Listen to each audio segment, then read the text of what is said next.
কারণ আমরা যখন পাবলিক অফিস হোল্ড করি এটা কিন্তু আমাদের দায়িত্বের মধ্যে পড়ে, এটা কোনো কাউকে ফেভার করার কোনো বিষয় না, এটা কিন্তু আমার জনগণের জন্য আমার একটা দায়িত্বের একটা অংশ হিসেবে আমি এই কাজটা করেছি।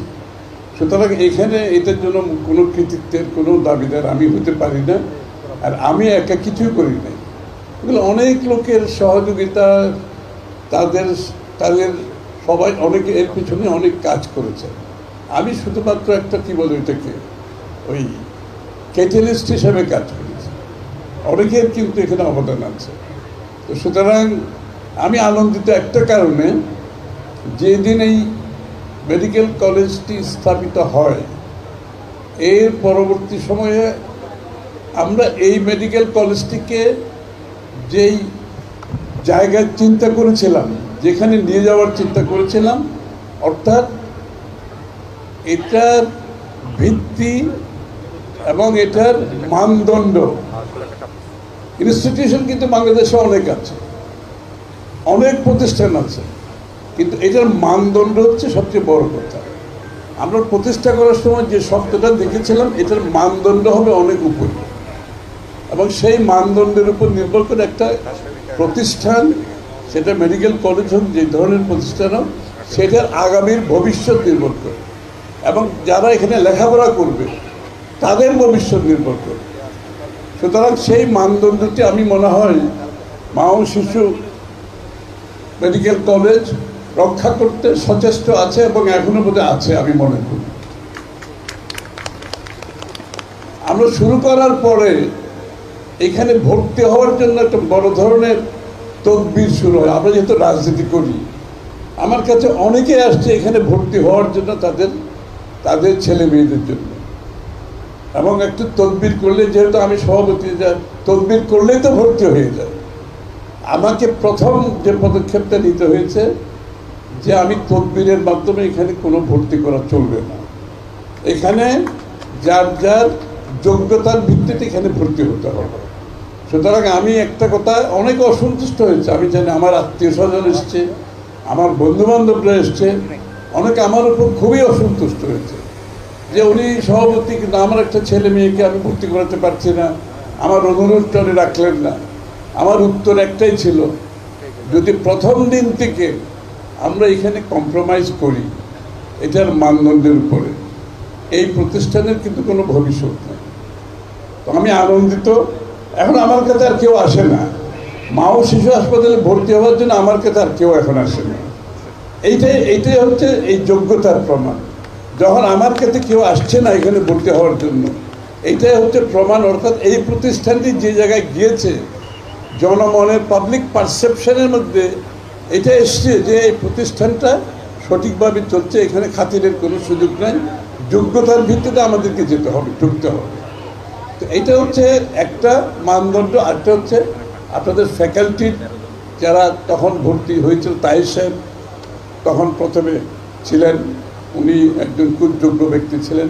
আমি নিশ্চিত এখনও যারা আছেন ফ্যাকাল্টি মেম্বার, নিশ্চয়ই সবাই এখানে সেই মানদণ্ড মেনটেন করে চলবে আগামী দিনে। আর শিক্ষার্থীদের প্রতি আমার যেটা আজকে প্রথমে অভিনন্দন দিয়ে আমার শুরু করা উচিত ছিল, শিক্ষার্থীদের, তাদের সকলকে আমার অন্তরের অন্তঃস্থল থেকে আমি অভিনন্দন জানাচ্ছি। আমি তাদের মাতা পিতাদেরও অভিনন্দন জানাচ্ছি, কারণ লেখাপড়া শিক্ষার্থীরা একা করে না, মা বাবারাও লেখাপড়া করে। সুতরাং মা বাবার প্রতি তো একটা আমাদের সেই কৃতিত্ব দিতে হবে। তবে আমি দু তিনটা কথা বলছি শিক্ষার্থীদের। একটা হচ্ছে যে অনেকে বলেছেন মানবিক ডাক্তার হতে হবে, এটা তো মানবিক ডাক্তার যে হতে হবে এটা আমাকে বলতে হবে কেন? এই পেশার সাথে যারা জড়িত তারা নিশ্চয়ই অনুধাবন করতে পারে, একটা মানুষ যখন ডাক্তার হয় তাকে যে মানবিক হতে হবে সেটা আমাকে আমার বক্তব্য কেন বলতে হবে? সেটা তো তার হৃদয়ে ধারণ করতে হবে, সেটা তার পরিবারের আপব্রিঙ্গিংয়ের মধ্যে থাকতে হবে, সেটা তার টিচিংয়ের মধ্যে থাকতে হবে, সেটা তার পরিবেশের মধ্যে থাকতে হবে। সুতরাং এই বিষয়টা অত্যন্ত গুরুত্বপূর্ণ। দ্বিতীয় বিষয় হচ্ছে আমাদের বাংলাদেশ থেকে মানুষ যে পরিমাণে বিদেশে গিয়ে ট্রিটমেন্ট করছে, আমরা এটা বন্ধ করতে চাই। বিদেশে গিয়ে চিকিৎসা বন্ধ করতে চাই, এবং যখন আমরা এটা বন্ধ করতে পারবো আমি মনে করি তখনই আমরা সফলতা লাভ করেছি আমাদের চিকিৎসা স্বাস্থ্যসেবার ক্ষেত্রে। যখন আমাদের দেশের লোকেরা আমাদের দেশের সেবা গ্রহণ করবে স্বাস্থ্যসেবা, তখনই আমাদের সফলতার একটা বড় ধরনের আমরা উদাহরণ আমাদের সামনে আসবে। সেটা আমরা পুরোপুরি করতে পারি নাই, কিন্তু এখন সেদিকে আমরা যাচ্ছি, কিন্তু প্রমাণ নয়। এবং যারা আজকে ডাক্তার হয়েছে তাদের এখানে একটা ভূমিকা থাকতে হবে। তাদেরকে দুইটা জিনিস আমি বলবো, একটা হচ্ছে পাস করা হচ্ছে এটা মাত্র একটা জায়গায় যাওয়া, কিন্তু লেখাপড়া পাস করার মাধ্যমে লেখাপড়া শেষ হয় না, লেখাপড়া শুরু হয়। লেখাপড়া হচ্ছে একটা ongoing, education is an ongoing thing, এটা চলমান একটা ব্যাপার। আমি বিদেশে যারা ডাক্তার আছে, আমার অনেক আত্মীয় স্বজন ডাক্তার আছে, আমার ফ্যামিলির অনেকে ডাক্তার আছে, আমি দেখি যে ওরা 3 মাস 6 মাস পর করে পরীক্ষা দিচ্ছে।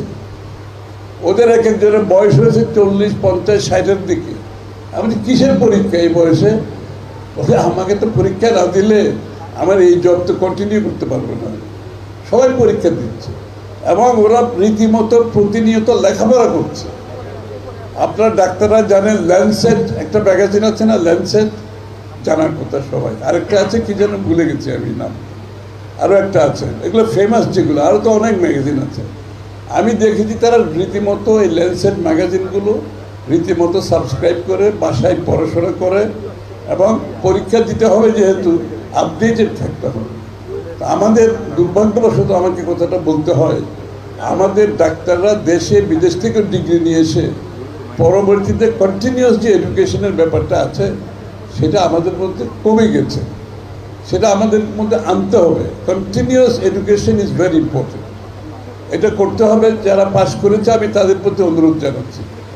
আর দ্বিতীয় কথা হচ্ছে, মা ও শিশু মেডিকেল কলেজে তোমরা যারা লেখাপড়া করেছো, পাশ করেছো, এবং যারা পাশ করো নাই, সবার মধ্যে একটা ফ্রেটার্নিটি থাকতে হবে। ফ্রেটার্নিটি কি বুঝো? ফ্রেটার্নিটি হচ্ছে নিজেদের মধ্যে একটা ভালোবাসা, নিজেদের মধ্যে একটা কি বলে সহমর্মিতা, এটা কিন্তু থাকতে হয়। এটা অ্যালুমনাইয়ের মাধ্যমে। আমি জানি না এখানে অ্যালুমনাই আছে কিনা, অ্যালুমনাই হয়েছে? যদি অ্যালুমনাই যদি হয়ে থাকে, অ্যালুমনাইটাকে অ্যাক্টিভ করতে হবে। কারণ অ্যালুমনাই কিন্তু শুধুমাত্র যে পুরনো আমরা লেখাপড়া করেছি, আমরা একজনের সাথে একজনের যোগাযোগ, এটা অ্যালুমনাই না। অ্যালুমনাই কিন্তু অনেক বড় ব্যাপার। অ্যালুমনাইয়ের মাধ্যমে মা ও শিশু হসপিটালকে তোমরা সহযোগিতা করতে পারবে আগামী দিনে। অ্যালুমনাইয়ের মাধ্যমে তোমরা একে অপরের ক্যারিয়ারকে সহযোগিতা করতে পারবে, একে অপরকে বিভিন্নভাবে সাহায্য সহযোগিতা করতে পারবে। অ্যালুমনাইয়ের মাধ্যমে এই কলেজে যে কিছু পয়সার অভাবে, টাকার অভাবে কেউ লেখাপড়া করতে না পারে, অ্যালুমনাইদের সহযোগিতায় কিন্তু এই ছেলে মেয়েগুলো লেখাপড়া করতে পারবে। অ্যালুমনাইয়ের পরিধি অনেক বেশি, কিন্তু আমি অনুরোধ করব এই অ্যালুমনাইকে একটু ভালোভাবে পরিচালিত করার জন্য। এটা ওয়েবসাইটে আছে, অ্যালুমনাই ওয়েবসাইট আছে, অ্যালুমনাই ওয়েবসাইটের পার্টিসিপেশন আছে। হ্যাঁ। আর তৃতীয় কথা হচ্ছে টেকনোলজি। ডাক্তার হয়ে যাওয়ার পরে বিশ্বে যে টেকনোলজিক্যাল পরিবর্তন আসছে, সেই টেকনোলজিক্যাল পরিবর্তনের সাথে তোমাদেরকে চলতে হবে। প্রত্যেক দিন এখন কিন্তু চিকিৎসা পর্যন্ত টেকনোলজি বেসড হয়ে গেছে। সুতরাং টেকনোলজির সাথে চিকিৎসা যে সম্পর্ক, সেখানে তোমাদেরকে সম্পৃক্ত হতে হবে। এবং টেকনোলজির মাধ্যমে যে চিকিৎসা এখন চলছে বিশ্বজুড়ে, টেলিমেডিসিন থেকে শুরু করে আজকাল তো এক্স রে থেকে সব কিছু কিন্তু সরাসরি এখানে বসে লন্ডন থেকে, আমেরিকা থেকে ডিসিশন দিচ্ছে। সুতরাং এই টেকনোলজিক্যাল অ্যাডভান্সমেন্টের সাথে আমি অনুরোধ করব ইয়াং জেনারেশন, যারা শিক্ষার্থী, যারা পাশ করেছেন, যারা এখনও পাশ করেন নাই, টেকনোলজি স্যাভি হতে হবে, টেকনোলজি মাইন্ড থাকতে হবে, এবং এটা অত্যন্ত গুরুত্বপূর্ণ। এই টেকনোলজিটা আমি খালি শিক্ষার্থীদের বলছি না, এই টেকনোলজির সাথে আমি ফ্যাকাল্টি মেম্বারদেরকে অনুরোধ করব, আপনারাও কিন্তু টেকনোলজির সাথে সম্পৃক্ত হতে হবে। এবং এইখানে আমার মনে হয় এই টেকনোলজিক্যাল অ্যাডভান্সমেন্টের সাথে যে চিকিৎসা ক্ষেত্রে যে পরিবর্তন আসছে, সেটা এখানে আমাদেরকে আনতে হবে। আচ্ছা, কি ছবি তোলার জন্য নাকি ওই এর জন্য? আচ্ছা, ওকে, রাইট। তো আরেকটা বিষয় হচ্ছে এই মেডিকেল কলেজের যে মানদণ্ড সেট করেছে, আমি মনে করি যে গভর্নিং বডির সভাপতি, জেনারেল সেক্রেটারি যে কথাগুলো, মেম্বাররা যেগুলো বলেছে, এটাকে ইউনিভার্সিটি, মেডিকেল ইউনিভার্সিটি করার প্রয়োজনীয়তা আছে একটা কারণে। এখান থেকে তো খালি ডাক্তার বের হচ্ছে, খালি ডাক্তার বের হলে কিন্তু স্বাস্থ্যসেবা উন্নয়ন হবে না। ডাক্তারের সাথে নার্স বের হতে হবে, টেকনোলজিস্ট বের হতে হবে, তারপরে আমার কি বলে রেডিওগ্রাফার বের হতে হবে, তারপরে ফার্মাসিস্ট বের হতে হবে। এটা কিন্তু স্বাস্থ্যসেবার একটা সার্বিক ব্যাপার। আমরা যদি স্বাস্থ্যসেবাকে ডাক্তারের হিসাবে শুধু দেখি, এটা একটা খুব মাত্র একটা দিক। এটা সার্বিক বিষয় হচ্ছে আমাদের টেকনোলজি যদি না থাকে ভালো, এবং অ্যাভেলেবেল না হয়, রেডিওগ্রাফার যদি অ্যাভেলেবেল না হয়, ফার্মাসিস্ট যদি শিক্ষিত না হয়। আমাদের দেশের ফার্মেসিগুলোতে যাবেন আর বিদেশে একটা ফার্মেসিদের মধ্যে যাওয়ার অনেক ব্যবধান আছে, এবং ফার্মাসিস্ট যদি আমরা তৈরি করতে না পারি, তাহলে হলিস্টিক সার্বিক যে স্বাস্থ্যসেবা যেটা আমরা করতে চাচ্ছি সেটা আমরা করতে পারবো না। সব শেষে আমি আগামী দিনের বাংলাদেশের স্বাস্থ্যসেবার উপর দুটা কথা বলব, এটা আমাদের চিন্তায় আছে। আগামীর বাংলাদেশের স্বাস্থ্যসেবা কীরকম হবে, আমরা এটা প্রস্তুতি নিয়েছি। আপনাদের অবগতির জন্য আমি জানাতে চাই, সেই স্বাস্থ্যসেবা সরকার একা স্বাস্থ্যসেবা দিতে পারবে না। প্রাইভেট সেক্টর আছে, এনজিও আছে, সকলের সমন্বয়ে আমাদের স্বাস্থ্যসেবা ডেলিভার করতে হবে জনগণের কাছে। স্বাস্থ্যসেবা আপনি মাইক্রো ক্রেডিট যেমন, ঋণ যেমন ডেলিভারি দরকার, স্বাস্থ্যসেবা ডেলিভারি করতে হবে। এই জন্য আমরা যে আগামী দিনের যে প্রোগ্রামটা নিয়েছি, সরকারের স্বাস্থ্যসেবার সাথে প্রাইভেট সেক্টর যে হসপিটালগুলো আছে, এনজিওগুলো আছে, আমরা সকলকে পার্টনারশিপের মধ্যে নিয়ে আসতে চাই। এবং সরকারের কিছু কাজ যেখানে সরকার অনেক টাকা বিনিয়োগ করছে, অনেক ইকুইপমেন্ট কিনছে, অনেক বিনিয়োগ করছে, কিন্তু স্বাস্থ্যসেবা দিতে পারছে না। কারণ তাদের ইনএফিসিয়েন্সির জন্য, তাদের দুর্নীতির জন্য, তাদের অব্যবস্থাপনার জন্য। এই জন্য আমরা সিদ্ধান্ত নিয়েছি, সরকারের একটা বড় কাজ যে যে রোগী দেখা থেকে, টেকনিক্যাল সাপোর্ট থেকে যেগুলো আছে, আমরা অনেক কিছু প্রাইভেট সেক্টরে দিয়ে দিতে চাচ্ছি। অর্থাৎ সরকারকে আমরা পয়সা দেব, প্রাইভেট সেক্টর, সরকার প্রাইভেট সেক্টরকে পয়সা দিয়ে এই কাজগুলো করাবে। কারণ প্রাইভেট সেক্টর মোর এফিশিয়েন্ট, এবং প্রাইভেট সেক্টরের ক্যাপাসিটি বিল্ডিং যত বেশি হবে, ক্যাপাসিটি যত হবে, সরকারের কিছু দায়িত্ব আমরা চাই এখানে পাঠিয়ে দিতে। তাহলে হসপিটাল, সরকার, এনজিওস সবার সমন্বয়ে পার্টনারশিপে আমরা যে স্বাস্থ্যসেবার জন্য সিদ্ধান্ত নিয়েছি আগামী দিনে, এটা একটা ভিন্ন চিত্র হবে বাংলাদেশের। এবং আমাদের স্বাস্থ্যসেবার প্রথম উদ্দেশ্য হলো বিনামূল্যে প্রাথমিক স্বাস্থ্য সেবা প্রত্যেকটি বাংলাদেশের নাগরিককে দেওয়ার জন্য এই সিদ্ধান্ত আমার হয়েছে। এবং এর জন্য যে বিনিয়োগের প্রয়োজন, অর্থাৎ প্রবৃদ্ধির, এখন আপনি স্বাস্থ্যসেবা খাতে বাংলাদেশের বিনিয়োগ কত জানেন? 1% মতো, আরও নিচে। তার মধ্যে দুর্নীতির মাধ্যমে যেটা যায় এটা তার বলার দরকার নাই। আমরা এই বিনিয়োগকে আপ টু 5% নিয়ে যেতে চাই, জিডিপির 5% নিয়ে যেতে চাই। এই যে আমি কথাগুলো বললাম, এখানে বিনিয়োগের প্রয়োজন আছে। সুতরাং প্রাথমিক স্বাস্থ্যসেবা যদি আমি আমার নাগরিককে দিতে না পারি, তাহলে নাগরিকের অধিকার থেকে, সাংবিধানিক অধিকার থেকে সে বঞ্চিত হচ্ছে।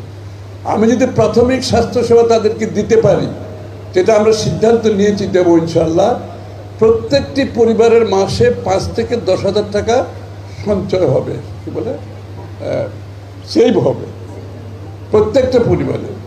বাংলাদেশের সবচেয়ে বেশি পকেট থেকে ডাক্তারদের খরচ হয় বাংলাদেশে, আফগানিস্তানের চেয়ে খারাপ। আমরা প্রথম আউট অফ পকেট এক্সপেন্ডিচার মানে নিজের থেকে খরচ। আমরা যদি প্রাথমিক স্বাস্থ্যসেবা তাদেরকে বিনামূল্যে দিতে পারি, তাহলে প্রত্যেকটা পরিবারের 5 থেকে 10,000 টাকা সেভ হবে, যেটা সে তার পরিবারের জন্য খরচ করতে পারবে, তার ছেলে মেয়েদের বিভিন্ন কাজে, স্বাস্থ্যসেবা সহ বিভিন্ন কাজে করতে পারবে। তো সুতরাং আমাদের আগামী দিনের অনেক বড় প্রোগ্রাম নিয়েছি, আমরা বড় বিনিয়োগের সিদ্ধান্ত নিয়েছি। স্বাস্থ্যসেবার কনসেপ্টটাকে আমরা চেঞ্জ করে ফেলছি, যেখানে সরকারের কাজ আলাদা, প্রাইভেট সেক্টর আলাদা, এনজিও আলাদা না করে একটা পার্টনারশিপের মাধ্যমে যাতে সার্বিকভাবে প্রত্যেকটি স্বাস্থ্যসেবা আমরা নিশ্চিত করতে পারি, এবং সেই জন্য বিনিয়োগেরও আমরা ব্যবস্থা করেছি। এখানে আপনারা যারা ফ্যাকাল্টিতে আছেন, যারা আজকে গ্র্যাজুয়েশন হয়েছে, যাদের বিগত দিনে হয়েছে, আগামী দিনে হবে, সকলকে মানসিকভাবে প্রস্তুতি নিতে হবে, সকলকে ক্যাপাসিটি বিল্ডিং করতে হবে, সকলকে নতুন বিশ্বে স্বাস্থ্যসেবার যে পরিবর্তন ঘটছে থ্রু টেকনোলজি, আইটি রিলেটেড যে বিষয়গুলো আসছে, এগুলো কিন্তু আমি খালি শিক্ষার্থীদের বলবো না, আমি টিচারদেরকেও বলবো। টিচাররা কিন্তু এই টেকনোলজিক্যাল চেঞ্জের সাথে সম্পৃক্ত হতে হবে, তাইলে আপনার যে জ্ঞান, যে অভিজ্ঞতা অনেক সহজভাবে এখন এগুলো সহজভাবে পাওয়া যায়। আমি নিজেও আমিও প্রত্যেক দিন কিছু জ্ঞান অর্জন করি, কারণ জ্ঞানের অ্যাক্সেস এখন আমার হয়ে গেছে। যে অ্যাক্সেসটা আমাকে আগে লাইব্রেরিতে গিয়ে পড়তে হতো, আমেরিকান লাইব্রেরিতে যাইতে হতো, ব্রিটিশ লাইব্রেরিতে যাইতে হতো, আমার কোথাও যেতে হয় না। আমি ঢুকে প্রত্যেক দিন আমার যেটা প্রয়োজন আমি সেই জিনিসটা শেখার চেষ্টা করি। যেটা আমি বলেছি, শিক্ষা হচ্ছে একটা চলমান প্রক্রিয়া। আপনি MBBS পাস করেছেন, আপনার লেখাপড়া শেষ হয়নি, লেখাপড়া শুরু হয়েছে। আমি আর বক্তব্য দীর্ঘায়িত করছি না। আগামী দিনে ইউনিভার্সিটির মাধ্যমে, প্রাইভেট ইউনিভার্সিটি, মা ও শিশু হসপিটালকে, ইউনিভার্সিটিকে রূপান্তরিত করে আমরা চট্টগ্রাম অঞ্চলে স্বাস্থ্যসেবার পরিধিকে আরও বিস্তৃত করব, এবং সকলের কাছে যাতে স্বাস্থ্যসেবা পৌঁছাতে পারি। আগামীর বাংলাদেশে, নতুন বাংলাদেশ এসে আমরা সেটা চেষ্টা করব ইনশাআল্লাহ। আপনাদের সহযোগিতা কামনা করছি। সবাইকে ধন্যবাদ।